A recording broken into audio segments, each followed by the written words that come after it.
Dragon Ball Taiyou is a fan-made story about multiple what-if matchups tied together into a decent storyline, where Gohan faces a Cell Jr. trained by this guy. But we aren't here to talk about that, but rather a fusion of Goku and Vegeta mixed with another fusion of Goku and Vegeta. So, how strong is Gogito from Dragon Ball Taiyou? If you're interested in more content like this, consider subscribing. You can always change your mind in the future. As well as if you wish to see videos earlier than this, consider becoming a member and gain all the benefits like custom emojis and badges that will light up your comments. First, we need to cover the strength of Goku and Vegeta and how strong they are in comparison to their canon counterpart. In terms of the timeline, Goku and Vegeta finding their alternate counterparts after they went through certain events in Super. Thanks to Broly's inclusion in the story, it would mean that this would take place after the Broly movie, meaning a baseline for these characters is scaling vaguely above they were in the Broly movie. So let's give base Goku and Vegeta a 1 on the scale, which would be vaguely above their previous canon counterparts. But when Goku fights his alternate self, Kakarot can keep up with MUI Goku, while just using Super Saiyan Blue, and then would be surpassed by Goku's new form while using Master Ultra Instinct himself. This would mean the gap between these forms would be larger than MUI and Blue. In the anime, the most we have is MUI Goku capable of fighting Jiren, where he could tank UI Omen 3 Goku's Kamehameha easier than his punches. And he's also stronger than the Spirit Bomb, so keep that in mind. Making UI at least 1000 times stronger than regular Blue, but then again that's a huge downplay, which would mean for Kakarot to reach this level he would have to have a level around 1000 on the scale. Which is actually why the scaling is important, since when these characters fight in the God Void, the winner gains the strength of the loser, which would mean that base Goku would be at bare minimum 1001 on the scale, to which Vegeta should be relative as both in Super Saiyan God were comparable. Yet even with his seemingly infinite power, Gogeta needed a higher form than Vegito to actually match him, such as his Blue Evolved form matching Vegito Blue. But how strong are these forms? Well, for the sake of the video, we will once again lowball the scale. We'll start off with the easy forms. The Super Saiyan forms are calculated at low level of being 50 times, 100 times, and 400 times. For Super Saiyan God, Goku thought he was definitely going to beat Beerus, while he was unsure about the failed God ritual and thought fusion wouldn't stand a chance. This makes things easier.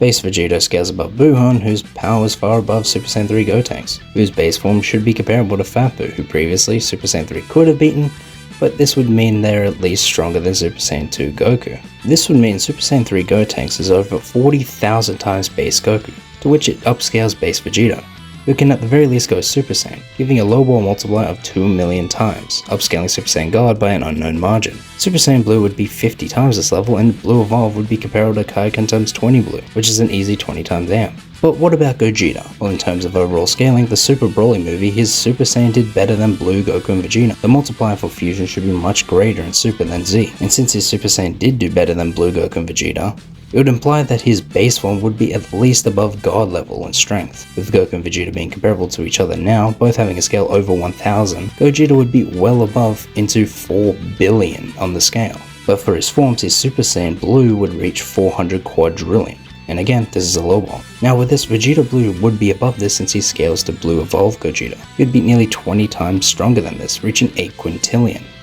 With the arrival of an amped Omega Shenron, Gogeta Blue Evolve could do some good work against him. Omega actually surpasses him, forcing Vegeta to step up. Even when charging up, Omega's attack couldn't actually get through Vegeta's aura, when it was previously nearly able to kill Gogeta Evolved. But he's about to get much stronger, because in this battle, Vegeta has the strength of Primal power, which is so great that not only does it grant Vegeta the ability to use Super Saiyan Blue 3, but gain a tens to 100s of times power up on top of this. With Super Saiyan 3 being at least 8 times Super Saiyan, this would mean Vegeta Blue 3 at a low end would be at least 80 times stronger than anything prior, making him at least 640 quintillion on the scale. But even with this insane power, Omega survived long enough to absorb the energy of Vegeta Blue 3's final Kamehameha and Kaioken times 20 Blue Evolved Gogeta's Big Bang Kamehameha. So how strong would Omega be now? Going by the numbers, what we said before about the multipliers and add both together, the low ball we can have is 352 plus quintillion plus 1.408 sextillion, equaling 1.76 sextillion. And Omega would be far greater than that. However, he can still be damaged by UI Gogeta and have his hand chopped off by an off-guard attack by Vegito. However, none of it could actually damage him, it's just surprising him. And I can't express this enough, none of it could damage him compared to a single flick from Primal Gogeta. Remember all the numbers, remember everything I said. It's nothing compared to a single flick from Primal Gogeta. Which he killed him a second later by just the most disrespect I've ever seen from a character.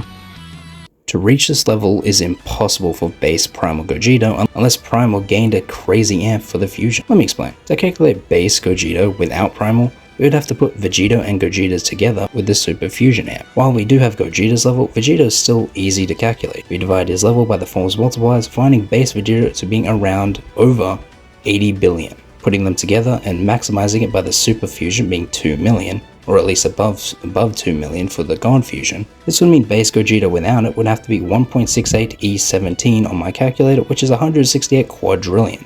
Yet somehow the amp of the Primal form allowed Gogeta to casually one-shot a level over 1.76 sextillion, or over 10,000 times the difference. But this isn't even the craziest stuff, as his mere creation was enough to shock Gohan, Beerus and Whis, and without using much power, could defeat Shadow Warriors with power comparable to Gods of Destruction and could one-shot a fusion of gods as a Super Saiyan. Anyways, this brings us to the question, how strong is Gogeta? Scaling from Ken and Goku as if he scaled in the video prior, base Goku would be comparable to Goku Black, who could slice through a portion of the timeline, which should be impossible for anyone to do without higher dimensional AP even comparable to the macrocosm. In comparison to the actual scale, this wouldn't even be a 1 on the scale. In comparison to canon, Gogito is far above any character, being Masu, Jiren, Broly, and Mora, and even Granola. Black Frieza wouldn't even stand a chance unless you think the Black form could surpass fusion upon fusion tier, which I don't think anyone's really going to debate. He also beat the God of Destruction clones, which represent Gods of Destructions in terms of power, so he should be above Beerus. So it implies that Gogeta, if he used higher forms with his primal power, he could easily reach Angel tier. Basically, his feats are massively above Ken and Goku, which should reach those complex multiversal tiers of power and immeasurable speed as shown in my other super scaling vids. And doesn't really show any other feat besides this, just further in the scale. And with the possible future of Dragon Ball Taiyou returning, the scaling can go even crazier, and I'll cover it if it's necessary. Because, well, why not? Anyway, subscribe and thank you for watching.